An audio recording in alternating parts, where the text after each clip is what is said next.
All right, let's dive in. We all love planning that next big trip, right? But in all the excitement of booking flights and packing bags, there's one super important step that often gets pushed aside: our health. So, what we're going to do here is break down the official clinical guidelines into a simple, powerful plan to keep you safe and sound on your next adventure. Think about it this way: you would never, ever leave home without your passport, would you? Of course not. Well, a solid health plan is just as essential. It's really your ticket to a worry free trip, making sure you spend your vacation soaking up the sights, not searching for a doctor. But where do you even start? Okay, here's the magic number you need to remember: 6 to 8 weeks. That's the sweet spot. That's how far ahead of your trip you should be having your pre travel health consultation. Now, you might be thinking, why so early? Well, it's simple. Some vaccination courses need multiple shots spaced out over weeks. This lead time gives your body all the time it needs to build up that immunity so you are 100% protected by takeoff. So, step one, and this is a big one, you've got to start with a professional. This isn't about a quick search online for your destination. It's about getting a personalized, tailored plan from a pharmacist or a doctor who really knows travel medicine. This is where vague advice becomes a concrete strategy made just for you. A pre-travel risk assessment might sound a little intense, but it really just boils down to three simple things. First, they're going to look at you, your unique health history, any medications you're on. Second, they'll look at your trip. I mean, is it a five-star resort or are you backpacking through the countryside? Big difference. And third, they'll look at what you're actually planning to do. The health advice for a ski trip versus a jungle trek is, worlds apart. Now, what's really cool here is that we're basically pulling back the curtain on how the professionals do it. This is the exact flowchart from the clinical guideline that doctors and pharmacists use. You can see it's a whole system. They assess your risks, create a management plan, they think of everything. So the advice we're talking about is grounded in a real expert-driven process. Okay, so you've had the chat with your doc. The next big step is to really understand and prepare for the most common risks you might run into. Obviously, we can't cover every single thing, but we're going to zoom in on three of the biggest ones you need to have on your radar: traveler's diarrhea, malaria, and altitude sickness. Just let that number sink in for a second. 20 to 50%. Up to half of all people who travel from a place like the US or Europe to a developing country will get traveler's diarrhea. It is, hands down, the most common travel-related illness out there, so knowing how to deal with it is an absolute must for any savvy traveler. So what exactly is it? Well, basically, it's your body having a really bad reaction to food or water that's been contaminated with some kind of bacteria or virus that you're just not used to. The good news is it's usually not super serious, but let's be real, it can absolutely ruin a few days of your vacation if you're not ready for it. So let's break this down. On one side, you've got the high-risk zones, and people, if you're heading to these regions or if you're a backpacker, you gotta be extra careful. And on the other side, here's your game plan. Seriously, amazing hand hygiene is your best friend. Be super careful with tap water, ice cubes, salads, stuff like that. And this is key: pack some rehydration salts and whatever standby medication your doctor recommends. All right, next up, malaria.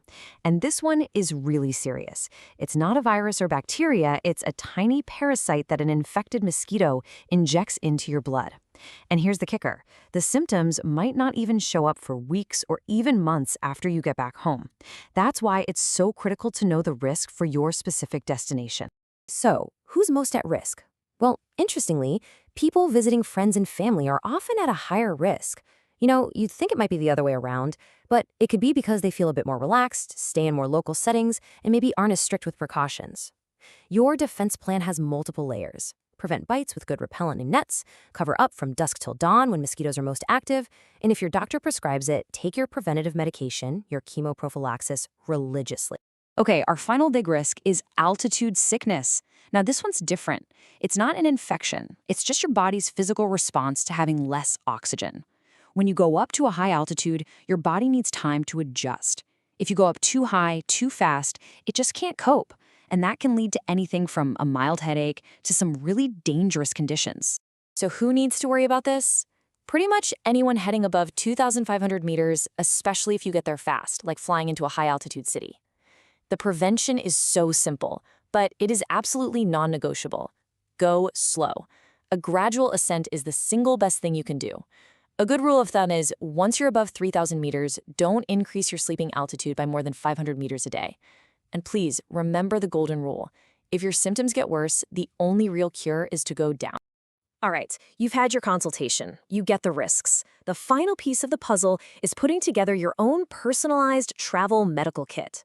Think of this as your personal first response system for any little thing that might pop up while you're away.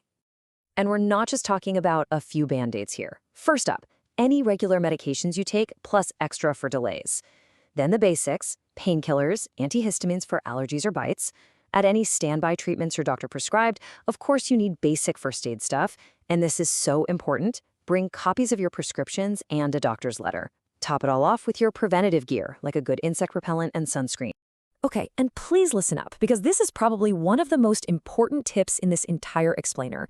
Never, ever, ever pack essential medications in your checked luggage. You know bags get lost, keep them with you in your carry-on, and leave them in their original pharmacy bottles. This avoids any weirdness or trouble with customs officials who need to know exactly what you're carrying. So let's bring this all home. Being a smart, healthy traveler, it's not about being paranoid or scared. It's just about being prepared. A little bit of smart planning before you go can save you a world of trouble and stress on the other side. There's this one quote in the guidelines about altitude sickness that I think just perfectly captures the right mindset for all travel health. It says, all symptoms at high altitude should be considered altitude sickness until proven otherwise. That way of thinking, taking any new symptom seriously until you know for sure what it is, that's what keeps you safe. Don't just brush it off. Be cautious, be proactive. At the end of the day, why does all of this matter so much? Because your greatest adventure should be the one you planned, not some unexpected, stressful search for a clinic in a country you don't know.